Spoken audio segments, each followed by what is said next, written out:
أعزائي المشاهدين في كل مكان، مشاهدين قناة المحور، معكم دكتورة نانسي الفضالي.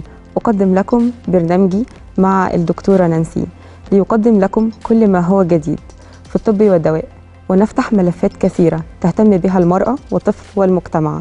شاهدونا كل يوم اثنين الساعة 2 على مدار ساعة على شاشتنا قناة المحور في برنامج مع الدكتورة نانسي. أشكركم.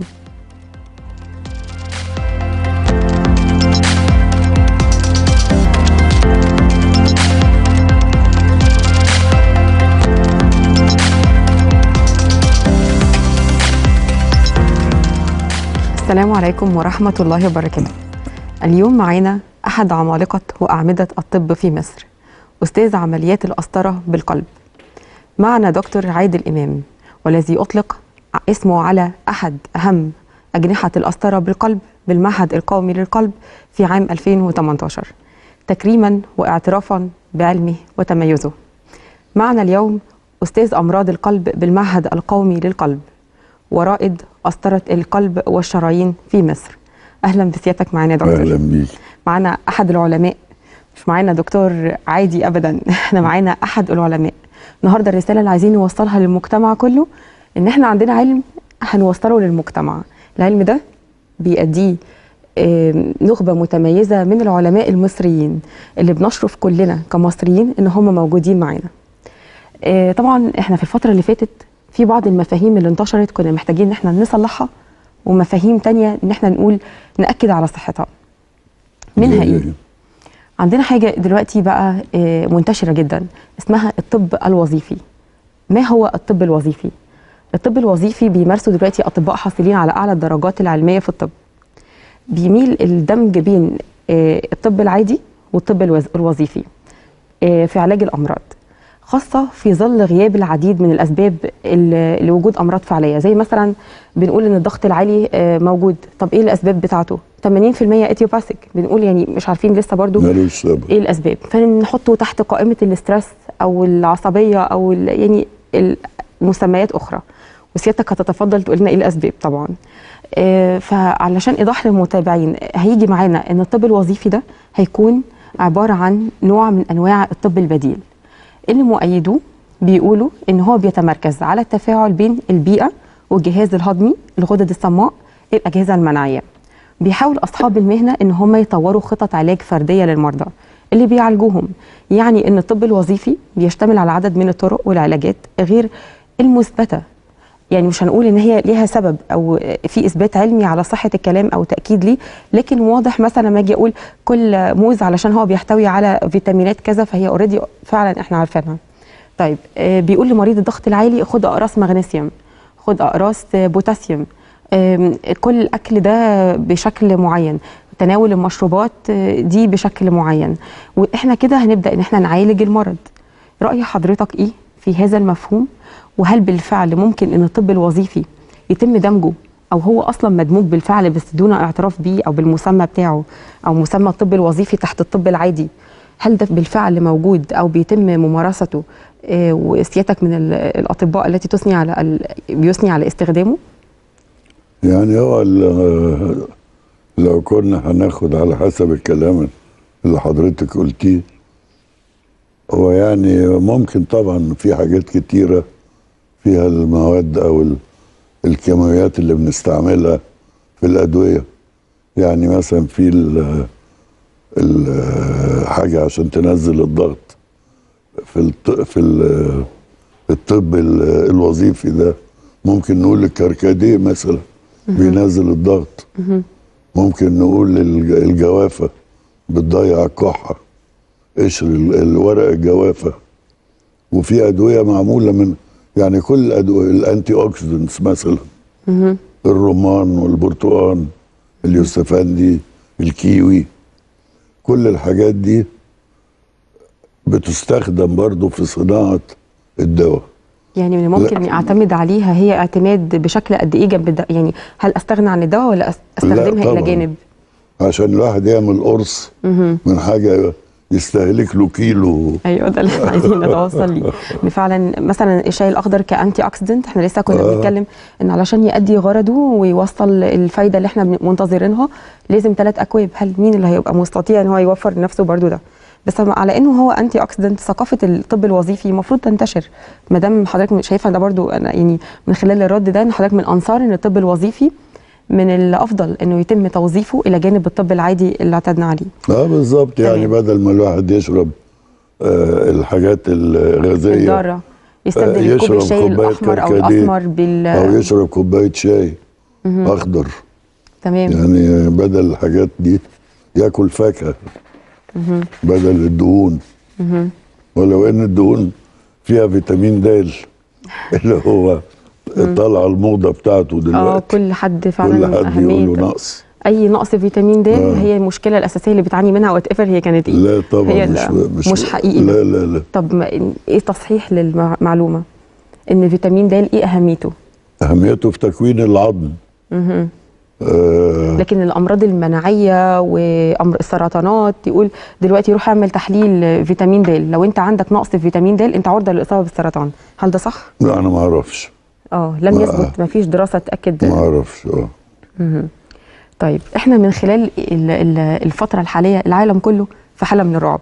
كورونا طبعا الكورونا بدأها علينا بجونسون في بريطانيا، ومشينا لحد ما وصلنا لايطاليا والولايات المتحده الامريكيه، ولقينا عدد الاصابات عماله تزيد. واحنا كلنا طبعا الحمد لله ان احنا في مصر عدد الاصابات اقل كتير من دول اوروبا والولايات المتحده الامريكيه. يمكن ده لان عدد الشباب عندنا في سن عالي، يمكن لان الجو عندنا برضو افضل في الحراره، زي ما في الفتره الاخيره قالوا ان الجو الحار افضل او بيئه غير مواتيه لفيروس كورونا زي ما يكون الجو برد. والدليل انها بتزيد اكتر الاصابه بفيروس كورونا خلال المواسم الشتويه. فطبعا الفتره دي الناس كلها قلقانه، نقي قلوبنا ازاي من فيروس كورونا؟ نقل ايه؟ نقي القلوب ازاي؟ يعني دلوقتي واحد صح سليم ازاي يحافظ على نفسه من الاصابه بفيروس كورونا؟ هو احنا الحقيقه عايز اقول لك حاجه، العدد قليل عندنا لاننا ما بنعملش مسح او فحص لكل الناس. العالم كله بيفحصوا الناس من غير ما يدفعوا فلوس. قصد حضرتك؟ ما يدفعوا فلوس ولا حاجه. ومن غير ما يكون عيان بياخدوا منطقه بحالها يفحصوها. لكن احنا عندنا هنا ما بنفحص كل حد الا اللي بيبقى عدمان خالص بقى. فبيودوه حتى دلوقتي بيقولوا له روح اقعد في البيت اسبوعين، ولو في حاجه بقى كلمنا وخد البروتوكول العلاج ده اللي موجود هنا.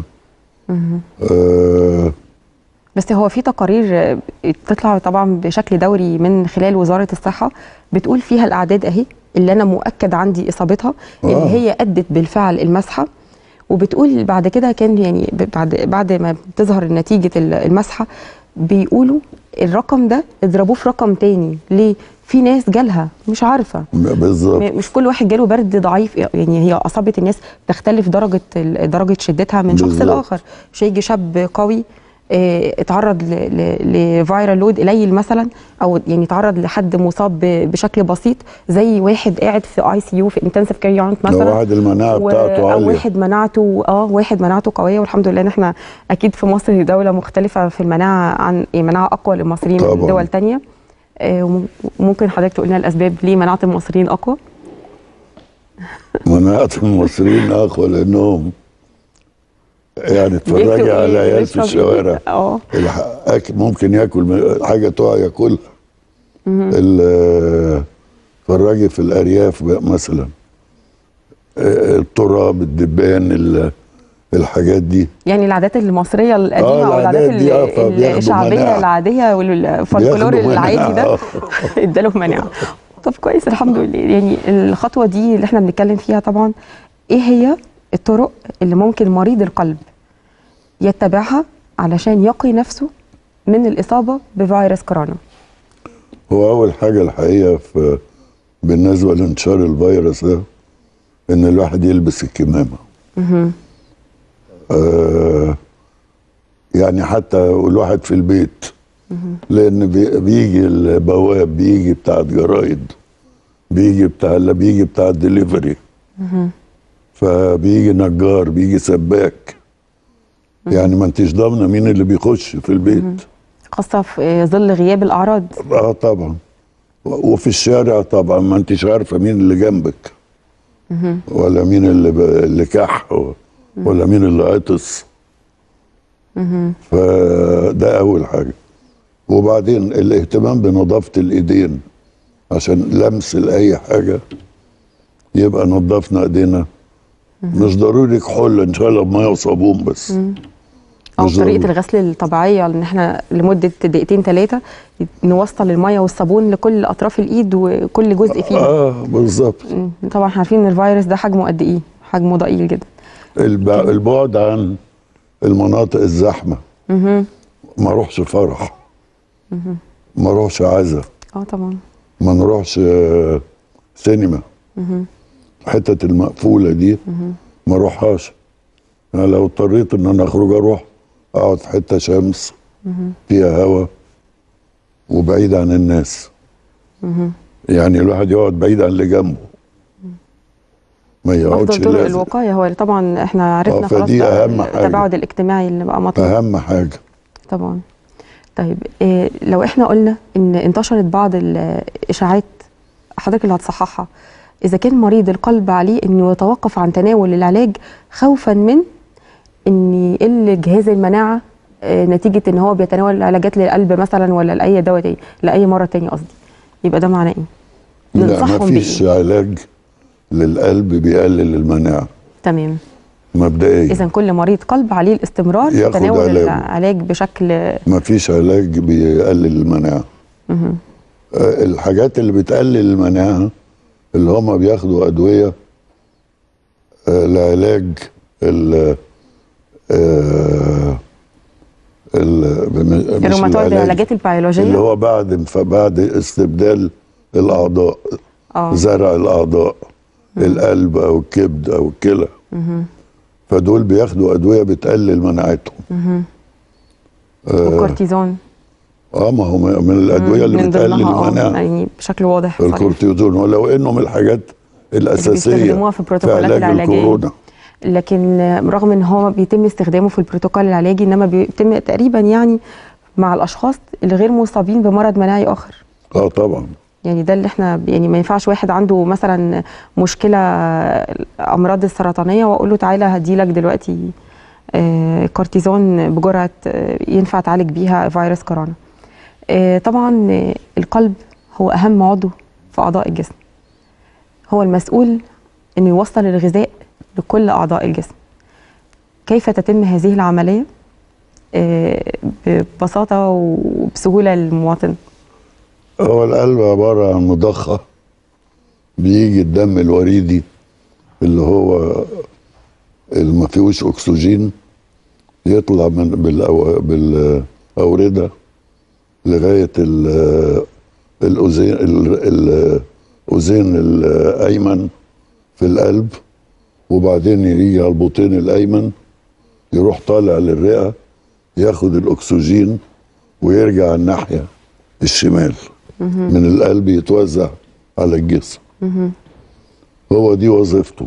ولو ان في ناس دلوقتي بيقولوا انه القلب مناسبة القلب بيحب ومش عارف ايه وبيكره وبيزعل وبيتضايق وبيتأثر. في ناس بيقولوا ان في مراكز ذاكرة في القلب. ودي عرفوها لان في ناس اتنقلت لهم قلوب، اتزرعت لهم قلوب. فزرعوا له مثلا قلب بتاع لاعب تنس، فابتدى بيحب التنس. واحدة مغنية ابتدت المريضة تغني. يعني لقوا ان في صلة، ما حاجات مش مثبتة يعني قوي، انما ان في مراكز للذاكرة جوه القلب. مراكز للذاكرة داخل القلب. ده ثبت نتيجة اثناء استبدال زراعة الأعضاء حصل ان تأكدوا ان في مراكز ذاكرة. يعني سبحان الله، طبعا سبحان الله على كل حاجة. العملية البسيطة اللي بتتم دي بناء عليها بيتحدد كل حاجه في جسم الانسان وكل الاعضاء طبعا. شغاله، ولو توقف القلب توقفت باقي الاعضاء. لو وقف لمده 3 دقائق 3 دقائق قبل ما يحصل اسعاف او انه يشتغل تاني المخ بيموت. الاسعاف ازاي بيتم؟ يعني انا معايا مريض حصل له ازمه قلبيه، توقف أساعده ازمه إزاي؟ يعني ايه؟ هي يعني حاجتين، يا واحد هيقول لك عندي وجع في صدري، يا واحد يطب ساكت يقع وما انتش عارف تقولي ده مات. في الدول المتقدمه بيبقى في جهاز للصدمات في الشوارع وفي محطات المترو وفي اي مركز، اي بنايه، جهاز الصدمات اللي بيدوها للقلب دي موجوده في الشوارع. لكن هو اسهل حاجه عندنا الواحد يدوس على صدر الضغط على الصدر 3 مرات وينفخ في بقه، يفرد رقبته وينفخ في بقه، يديله هواء اللي هو التنفس الصناعي. ويا ريت كل ان شاء الله في المدارس يكون عندهم يدرسوا الاسعاف ده، اسعاف وانعاش القلب ده. بره بيدرسوا الحاجات دي، اسعاف وانعاش ازاي القلب. اقدر افرق ان دي ازمه قلبيه او الم صدر عادي؟ الازمه القلبيه بقى اللي هي وجع بيبقى في نص الصدر، بيسمع في الدراع الشمال او الدراع اليمين ووجع بيبقى فظيع، يعني الواحد يحس ان صدره هيتفرتك. وعموما بيبقى بعد مجهود، بعد سلم، بعد جري، بعد اكله. الواحد يبقى قاعد واكل في مطعم حلو وطالع بالليل والدنيا في الشتاء البرد يجي يجيب له الذبحه الصدريه دي. فعلى طول الواحد لو جات له الذبحه الصدريه دي اقرب مستشفى يروح، الا لو معاه الدواء اللي بيكون بيفتح مصاحبها الشرايين. ميه مثلا، الجسم يبدا يفقد في ميه، بيبقى في عرق معاه مع الالم ده. مع الالم. مفيش مثلا نسبه يقيس نسبه الاكسجين بقى في الوقت ده؟ ما هو مفيش اكسجين هتقيسيها فين؟ يعني في الفتره اللي فاتت دي اخبرت ناس كتيره جدا، مرضى القلب بالذات، ان في اي بيت فيه، يعني بنقول لهم هاتوا دايما اللي بيتلبس كده في الايد صابع كده. ايوه في دلوقتي ده بعد الكورونا. ده بعد الكورونا. حاجات كتيره جدا دخلت علينا، الكحول والكمامه عشان اللي نقصت عنده عن 90 يجري على المستشفى يتحط على جهاز التنفس. تمام. طيب وفقا طبعا كمان لاخر الاحصائيات اللي قالوا ان من خلالها يعني ان عندنا نسبه كبيره جدا من اللي بيتصابوا ببعض الامراض اللي زي السكر هم عرضه للاصابه بالقلب. ما مدى هو السكر عموما بيأثر على الأوعية الدموية بتاعة الأطراف بتاعة القلب اللي هو الشرايين التاجية على شرايين المخ، بيخليها بيحصل تصلب ايرلي، يعني مبكر للشرايين، وتحصل الجلطات وانسداد الشرايين نتيجة كده. ده تأثير السكر. طبعا احنا اعتدنا ان احنا نقول ايه، ان القلب اي حد فرحان، اي حد زعلان، اي حد بيمر بمناسبة يضغط على طرف اللي قدامه انا عندي ازمة قلبية. انا عايزه اعرف بقى الشخص ده حقيقي مصاب بازمة قلبية ولا لا؟ هيبان لي من ايه؟ اللي انا شايفه دراماتيكالي شوية. اللي انا شايفه في خلال ممارساتي ان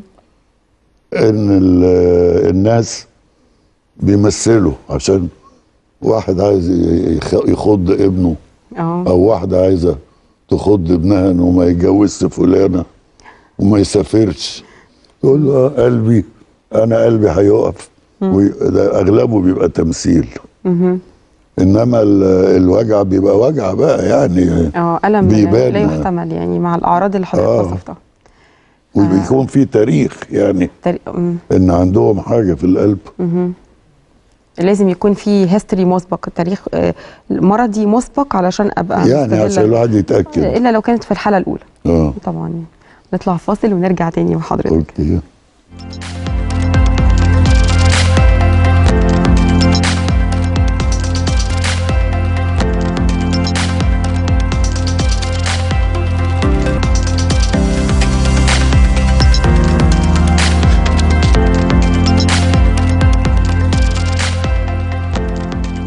رجعنا من الفاصل وهنكمل مع دكتور عادل.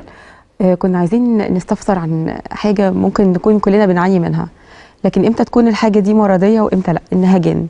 ممكن اي واحد ماشي عادي جدا ينهج ويبقى ده طرأ عليه، وممكن شخص تاني متعود يعمل نفس المجهود ده كل يوم وما يطرأش عليه هذا الامر، ما يبقاش عنده نهجان.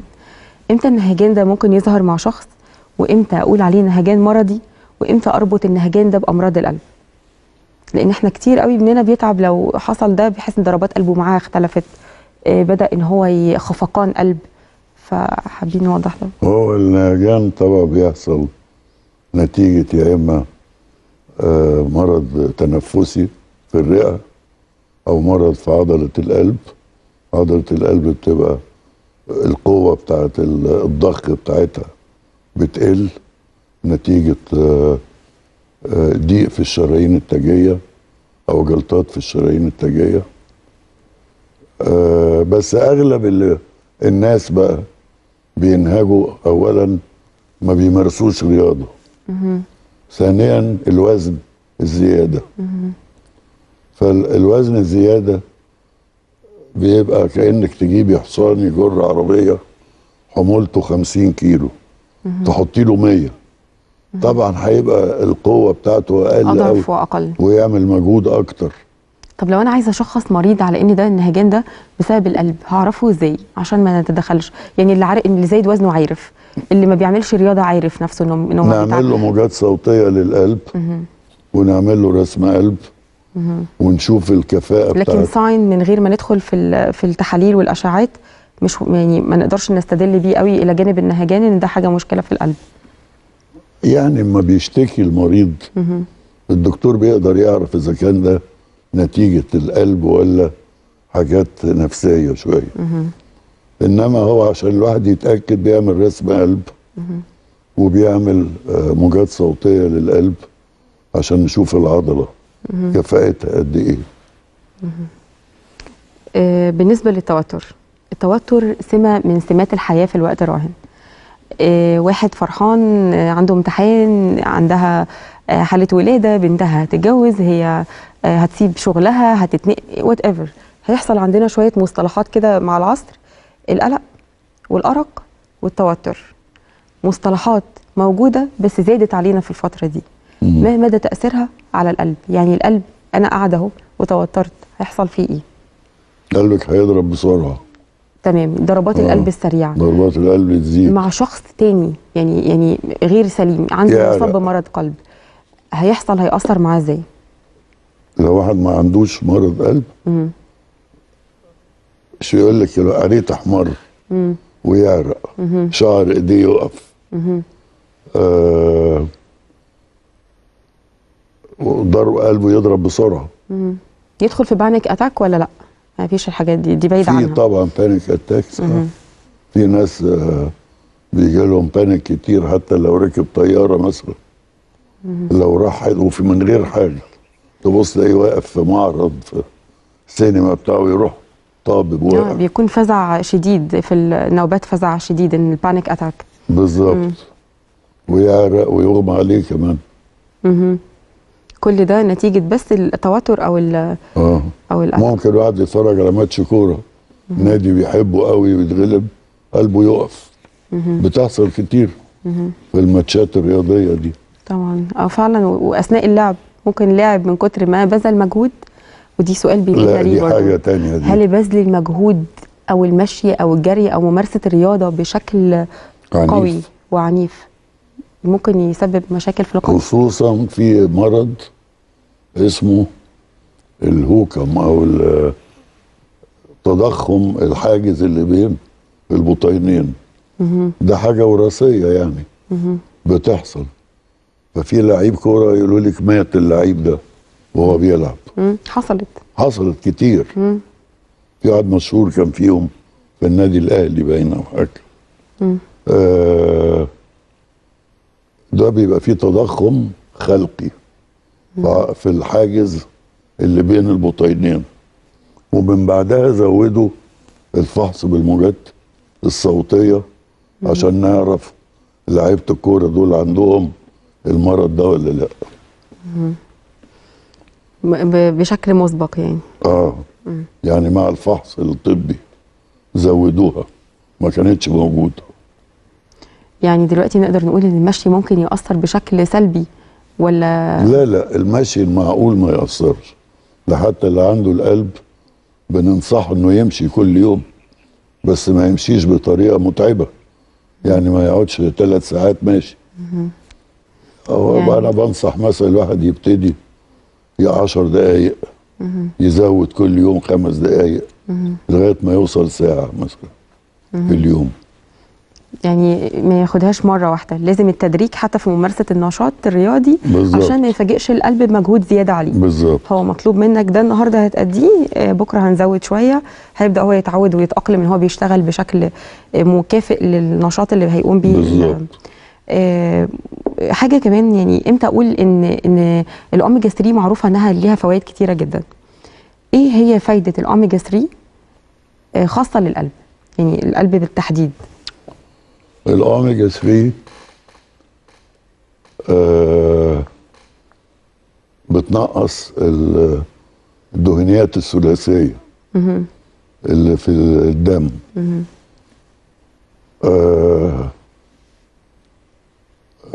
مش بتنقص، بتزود الدهون بتزود الدهون الثلاثيه اللي هي اسمها ترايجليسرايدز. فالترايجليسرايدز دي لما بتزيد بتاخد الكوليسترول اللو اللي هو بيترسب في الشرايين، ال LDL، ما تخليهوش ال LDL، ما تخليهوش يترسب وتاخده هي. ما بتخليهوش يترسب. فليه فايده مباشره يعني على القلب. يعني ننصح ممكن مريض القلب بالتحديد انه يتناول اقراص للاوميجا ولا كبسولات اوميجا ولا لا؟ ممكن، كويس، ممكن حاجه يعني كويسه قوي. اي. بالنسبه للجيم وصالات الالعاب الرياضيه، طبعا كتير جدا من الشباب دلوقتي بيتناولوا امينو اسيدز، مكملات غذائيه والكلام ده كله، مدى خطورته؟ ايه اللي ممكن يعني بيعمل ايه في القلب ده علشان نقول خطر او لا؟ وامتى يكون مسموح؟ يعني ايه الحد اللي انا اقول لشاب اوكي انت هو موجود خده تناوله مفيش ضرر منه، وامتى اقول له لا؟ انا لا احبذها تماما الامينو اسيدز دي والحاجات دي. يعني اللي عايز عضلاته تكبر ياكل لحمه. البروتين بصوره طبيعيه. فراخ، ياكل بروتين. ايه اللي يخليه ياخد حاجات زي دي؟ يعني التغيير في النظام في الجسم بانه ياخد احماض امينيه ما احبوش. الاحماض الامينيه مش محبذه لمريض القلب. لا الامينو ولا للشخص الطبيعي، لا مريض قلب ولا شخص طبيعي ولا حد طبيعي ما بياكل عادي. تمام. ياكل الاكل. طب والقهوه والشاي نسكافيه كويسين. حاجات كويسين. القهوه كويسه. دول انتي اوكسيدنتس هما الاثنين. انتي اوكسيدنت. قد ايه مسموح لكل شخص ان يتناول القهوه في اليوم؟ فنجانين 3. 2 أو 3. و2 شاي. ومن غير سكر. يعني على حسب. طيب طبعا الانظمه كتير جدا دلوقتي علشان نزول الوزن. اختلفت انظمه، اكتشفوا انظمه لنزول الوزن، انظمه غذائيه، حميه غذائيه، مسميات كتيره. ظهر دوكن وظهر كيتو وكيتو. الكيتو هو ده حوارنا. الكيتو ايه بقى مشكلته مع ايضا انا ما بحبوش. الكيتو نيفر ريكومندد. يعني ما فيش ابدا ان احنا ده بيأذي نفسيا. هو هم اكتشفوه وهم بيعالجوا حالات صرعه، لقوا ان المرضى دول بينزلوا وزنا، قالوا هاتوه كده نطبقه على الناس.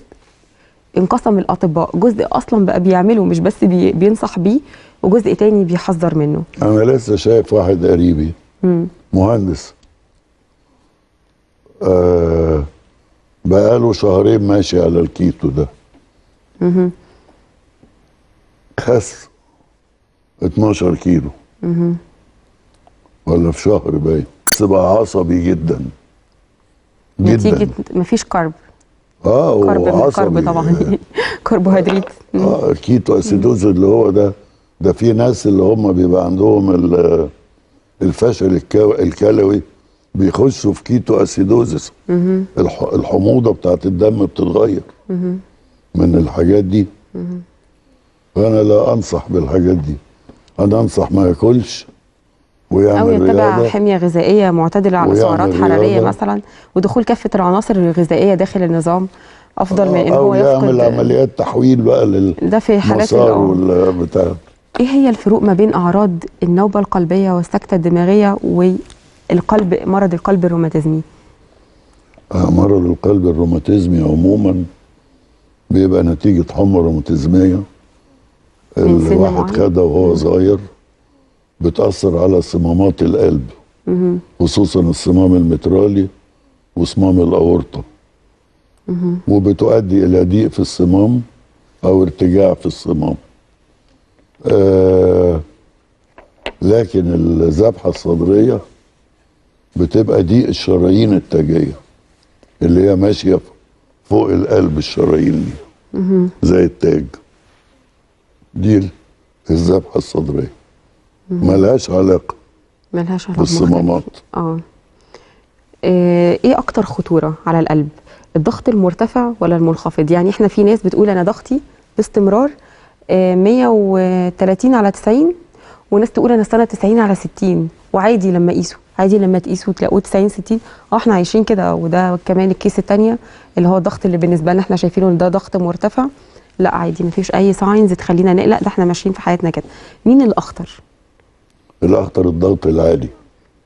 الضغط العالي. اه والضغط العالي احنا قبل كده يعني لما سالنا فيه حضرتك قلت ملوش اي اسباب يعني او اعراض. اغلبه 99%. ما اقدرش مثلا الناس دلوقتي تيجي تقول انا عندي صداع، حاسه اني صداع قوي جدا في الجزء الاعلى من الراس، وانا ده اللي مخليني حاسه اني علامه من علامات الضغط العالي. لا مش علامه من علامات الضغط العالي. يعني الضغط ملوش اعراض. يعني التايتل او النيم بتاعه اللي قلناه له سايلنت كيلر ده فاكت. طيب الضغط ليس له اعراض. يعني طيب احنا في حالات الضغط ملوش اعراض عموما، عشان ده تايتل مهم جدا نفوكس نركز جدا عليه، ان الضغط المرتفع ملوش اعراض. الضغط المنخفض ايه اعراضه؟ اعراضه الاحساس بالهبوط، العرق، الخمول. واللي مؤذي اكتر الضغط العالي. طبعا على صحه القلب وفي والكلى. والكلى. مين اكتر اصابه، السيدات ولا الرجال؟ بايه؟ للضغط وبعدين هنقول للقلب. هو عموما الرجاله. الرجاله. الاثنين في الضغط وفي القلب. شرايين يعني. طب احنا كانت المنظمه الامريكيه الدوليه قالت ايه للمرضى السكر؟ اي شخص هيتم من العمر او يبلغ من العمر 45 سنه يروح يعمل تحليل سكر تراكمي لمده 3 شهور فاتت، لو طلعت النتيجه كويسه يبقى انت تمام. من فوق ال 45 سنه مريض الضغط العالي ننصحه بايه؟ او اللي عايزين نكتشف اذا كان عنده ضغط ولا لا. مريض يعني بعد سن ال 40. بعد ال 40 يبتدي كل 3 اشهر يشوف نفسه، يشوف ضغطه. بس او يلاقي نفسه بينهج مثلا. في علامات حيويه كده تخليني دايما مركزه عليها عشان اطمن على صحتي؟ يعني في ناس تقول انا وشي النهارده لونه كذا، انا مش عارفه عيوني الاسكاليرا، بياض العين الابيض، مش هل ده اللون؟ الضوافر، الخمول، العرق، الاحساس بالضعف، النهجان. ده يوديني ان انا احس ان انا رايحه فين؟ الواحد يبقى فيه حاجه مش طبيعيه. تغيير لون الشفايف، تغيير لون البول. الحاجات دي كلها بتخلي الواحد يشوف نفسه. المرأة الحامل معتادة انها تقوم بفحوصات للاطمئنان على صحتها وصحة الجنين. طبعا.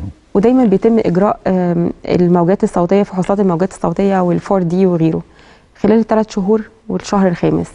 ما مدى قدرتنا على الاعتماد على صحة هذه الأشعة في الاطمئنان على صحة الأم أو بالتحديد الجنين؟ الاطمئنان على صحة الجنين بالموجات الصوتية؟ وال4 دي هيبقى أقرب لي، اللي هيوضح لي أكتر الأعضاء يعني للجنين. 100%. 100% يعني أنا أقدر أطمن على صحة الجنين الشهر الثالث أكتر ولا الخامس؟ في من بعد القلب بالتحديد. من بعد الرابع بقى. من بعد الرابع. من بعد الرابع ممكن. ايه هي انواع امراض القلب؟ أمراض القلب. نبتدي القلب عبارة عن عضلة وشرايين، مش كده؟ العضلة اللي بتعمل كده والشرايين اللي بتغذيه. ففي الصمامات اللي جواه. في عندنا أمراض الصمامات، ودي بتبقى عموما نتيجة حمى روماتيزمية. وفي أمراض العضلة بتاعت القلب بتبقى يا نتيجة حاجة خلقية يا نتيجة تلف في العضلة أدى إلى ضعف قدرتها على ضخ الدم. ده بالنسبة للعضلة. وبعدين تالت حاجة عندنا الشرايين التاجية، اللي هو بتعمل الذبحة الصدرية والألم دي لما بيحصل انسداد فيها. دول الثلاث حاجات عموما اللي بيحصلوا في القلب. وفي الجهاز العصبي بتاع القلب اللي هو نقص، اللي هو بيضرب القلب بسرعة. يعني ده نسميه اللي هو القلب العصبي، مرض القلب العصبي، ولا ده؟ لا، ده حاجة تانية. لا، في حاجات عصبية جوه القلب، كهرباء ربنا عاملها عشان تدي النبض 70 ضربة في الدقيقة. ساعات الكهرباء دي بتتلخفن، يا اما يقف خالص المحفز ويبتدي في حائط صد في البطين يبتدي يضرب هو، بدل ما القلب بيضرب بسرعة 70 يبتدي يبقى بيضرب بسرعة 30، او تنقص النبضات قوي او تزيد النبضات بتاعت القلب قوي. يعني يا نقص جامد في عدد الضربات يا زيادة. فده بيبقى خلل في الجهاز الكهربائي اللي جوه القلب. امتى بيحصل ضغط عالي وامتى بيحصل ضغط منخفض من خلال القلب؟ يعني معروف ان القلب بيودي ويجيب، في التوقيت ده ايه الضغط العالي بيدفع، يعني القلب بيدفع دم وبياخد تاني نفس السايكل. الضغط يعني هو عبارة عن ايه؟ القلب لما بينقبض بيضخ الدم. الضغط عبارة عن قوة المقاومة بتاعة للضخ ده. يعني بتزقي من القلب جوه الأورطة. ما يبقى الضغط عالي القلب بيتعب عشان يزق الدم ده كله، فعشان كده بتتعب العضلة. الضغط الواطي ما فيش له حاجة يعني، وملوش علاج حتى. ملوش علاج؟ لا، إلا الواحد ممكن يزود الملح شوية في أكله. بس يعني مثلا لو لقيت حد في العشرينات من العمر طول الوقت ضغطه منخفض، خلاص عادي جدا ما قلقش عليه؟ عادي، ما فيش حاجة، مش هيجرى له حاجة. ولا اضطر ان انا اعمل ايكو، اعمل يعني اشوف لا مش هيجرى له حاجة. سونار والكلام ده؟ مش هيجرى له حاجة. يعني ما فيش حاجة تقلق في حالات الضغط المنخفض لا بقدر ما يقلق في حالات الضغط العالي. الضغط العالي اللي يقلق عشان المضاعفات بتاعته. أسباب إصابة الأطفال بأمراض القلب. هنطلع فاصل ونرجع مرة تانية.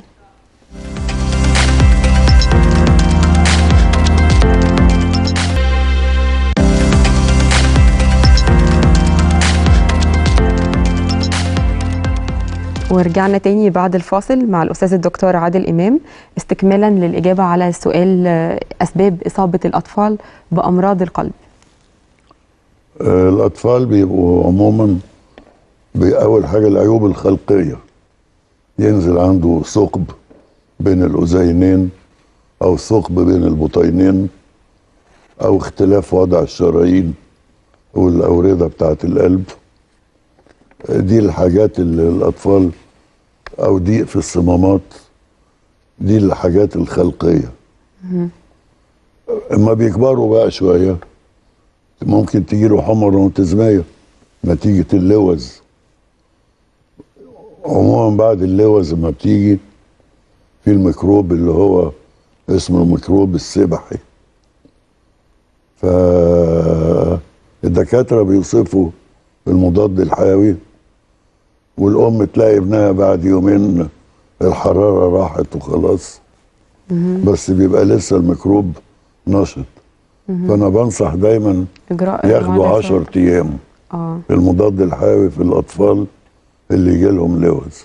الاطفال اللي بتعاني من التهاب اللوز. في اللوز عليهم ان يتم 10 تناول أيام. المضاد الحيوي لمده 10 ايام وليس ب3 ايام. لا. الاسباب ان من الممكن يكون لسه نشاط الميكروب قائم ولم يتم القضاء عليه، فقط تم القضاء على الاعراض الثانويه للبكتيريا. بالظبط.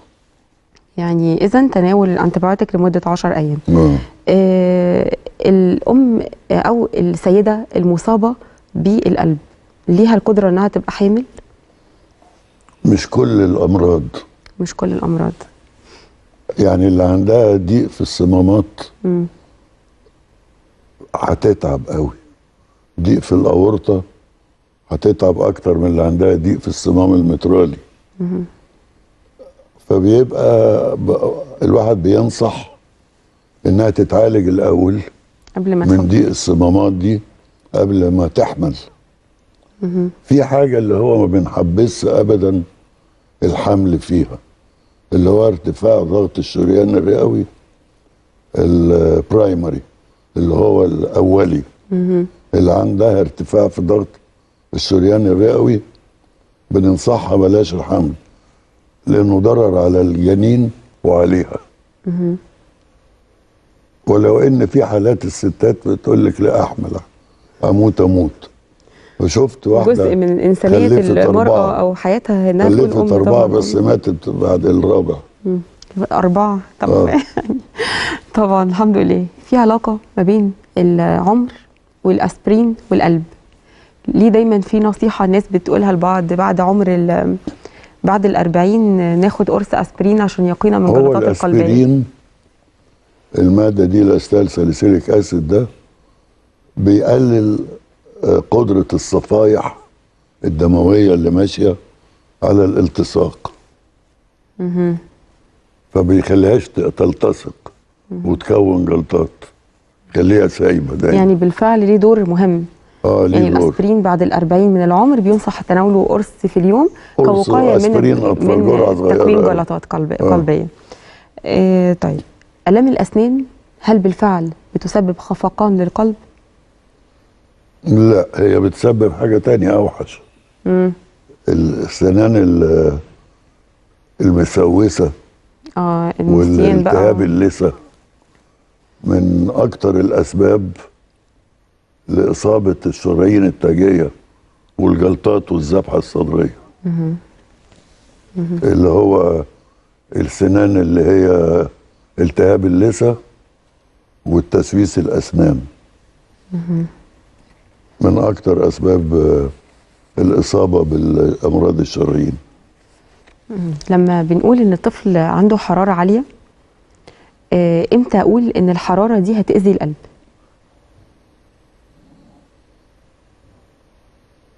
يعني الحراره مش هتاذي القلب. يعني الحراره ملهاش علاقه بالتاثير؟ لا، الحراره هتاذي. ولا ال40 درجه ولا الكلام ده؟ لا، الحراره هتاذي المخ مش القلب.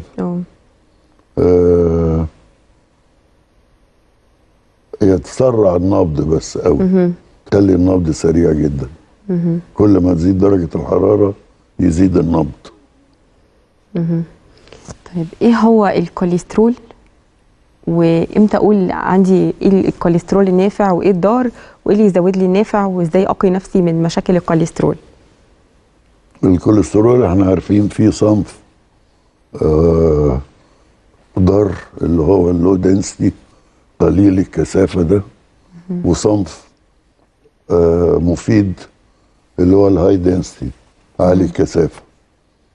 لان عالي الكثافه بياخد اللو دنسيتي ده ما يخليهوش يترسب جوه الشرايين ويعمل الضيق بتاع الشرايين.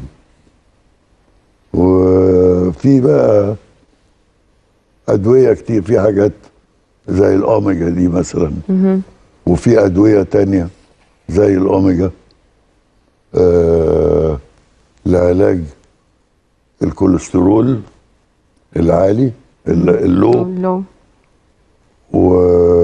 وتقليل المشاكل الناتجه عن الكوليسترول الضار برضو. وتقليل برضو لما بتبقى ترايجليسرايد زياده قوي برضو بنعالج ليها علاج. حقنة البنسلين والاستمرار عليها ايه مشاكلها، او امتى بتتكتب وهل في مخاطر على القلب منها؟ هي حقنة البنسلين طويل المدى ده بتتكتب يوجوالي في الناس الأطفال اللي جالهم حمى روماتيزمية أو جالهم التهاب في اللوزتين. لأن الحمى الروماتيزمية بتبقى عبارة عن تفاعل أو حساسية بتحصل من التهاب اللوزتين، فبيبقى الغرض من الحقنة إن ما يجيلوش التهاب تاني في اللوزتين، يعني وقاية من الالتهاب الميكروب السبحي عشان الحمى الروماتيزمية ما تتكررش وتأثر على الصمامات. النوم، هل النوم بيأثر على صحة القلب؟ يعني اللي بينام كويس غير اللي بينام، يعني مثلا أنا مختارة إن ينام قليل، مختارة، وحد تاني مختار ينام كتير، أيهما أفضل؟ الاتنين وحشين. الاتنين وحشين. طيب اللي بينام نوم غصب عنه مش عارف ينام كويس، هل ده ساين برضو تخليني أقلق على القلب؟ ساين للتوتر طبعا والقلق. لكن الواحد لازم ينام له في اليوم على الأقل 6 ساعات مثلا. في وظائف أو ساعات حاجات ما تعرفيش تنامي 6 ساعات، إنما المفروض الإنسان ينام 6 ساعات. المفروض الطفل ينام 10 ساعات على الأقل. الكبار يناموا 6، اللي بينام زيادة بقى مناعة، النوم لوحده مناعة، يعني ما يكون في الشكل السليم جلطات في رجليه مخاطر للنوم الكتير، ان زيادة الوزن ومشاكل جلطات الأوردة، جلطات الأوردة نتيجة نوم كتير. يعني ازود طبعا دي حصريا مع الدكتورة نانسي. يعني لو نوم عدد ساعات النوم زادت دي مخاطر على القلب. طبعا. طيب انا هستأذن حضرتك ان احنا عايزين روجيتا حصرية مع برنامج الدكتورة نانسي سيادتك تقدمها لكل المواطنين ازاي يقوا نفسهم من مخاطر الإصابة بأمراض القلب. لا حاضر يا دكتورة نانسي تأمري. شكرا لحضرتك. أول حاجة الرياضة. والرياضة ممكن بأبسط صورها المشي، وأوفر صورها المشي. تاني حاجة الأكل الصحي، الخضروات، الفواكه، تقليل الدهنيات، تقليل اللحوم. ثالث حاجة يا ستي النوم بشكل صحي. النوم الصحي برضو. البعد عن القلق والتوتر، الواحد يحاول يتعلم البرود، لازم.